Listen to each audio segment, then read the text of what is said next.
ট্রাইস্টেট নৌবন্দর দিয়ে পাচার হচ্ছে চুরি করা গাড়ি। সম্প্রতি পুলিশের অভিযানে নিউ ইয়র্ক ও নিউ ইয়র্কের নৌবন্দর থেকে বেশ কয়েকটি গাড়ি জব্দ করা হয়েছে। চলতি বছর এখন পর্যন্ত জব্দ হয়েছে অন্তত ৩৩১টি গাড়ি। পুলিশ জানিয়েছে, চুরি যাওয়া এসব গাড়ি শিপিং কন্টেইনারে করে পশ্চিম আফ্রিকার বিভিন্ন দেশে পাচার করা হচ্ছে।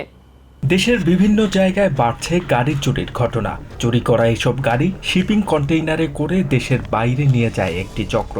তবে গাড়ি চুরি ঠেকাতে তৎপর রয়েছেন পুলিশ কর্মকর্তারা। সম্প্রতি নিউ ইয়র্ক ও নিউ ইয়র্কের নৌবন্দর থেকে বেশ কয়েকটি চুরি করা গাড়ি জব্দ করা হয়েছে বলে জানান কাস্টম পুলিশের অ্যাক্টিং ডিরেক্টর জেফারি গ্রিন। পুলিশ জানায়, গত বছর বন্দর থেকে ৩৬৮টি গাড়ি জব্দ করা হলেও এবছর অগাস্ট মাস যেতে না যেতেই জব্দ করা হয়েছে অন্তত ৩৩১টি গাড়ি।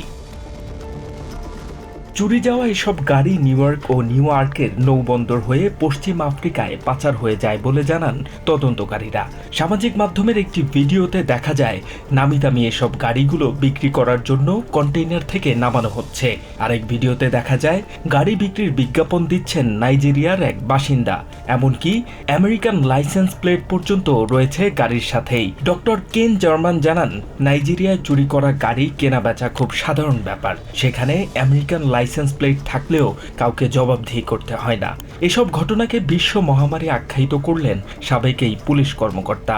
এক বাসিন্দা বলেন, গাড়ি চুরি রোধে বিভিন্ন গ্যাজেট ব্যবহার করলেও চুরির হাত থেকে রক্ষা পায়নি তার গাড়িটি। মাত্র ৬ মিনিটের মধ্যে তার গাড়িটি চুরি করা হয়েছে বলে জানান এই নারী। ২০২২ সালে নিউ ইয়র্কে গাড়ি চুরির ঘটনা ঘটে প্রায় ২০০০। তবে ২০২৩ সালে তা বেড়ে দ্বিগুণ হয়ে যায়। সেই হিসাবে চলতি বছর গাড়ি চুরি ৩৩% কমলেও কয়েক বছর আগের তুলনায় তা এখনো বেশি। H M Ataullah, TVN 24 news desk. New York থেকে সম্প্রচারিত টিভিএন 24 টেলিভিশন বিশ্বজুড়ে বাঙালির কণ্ঠস্বর।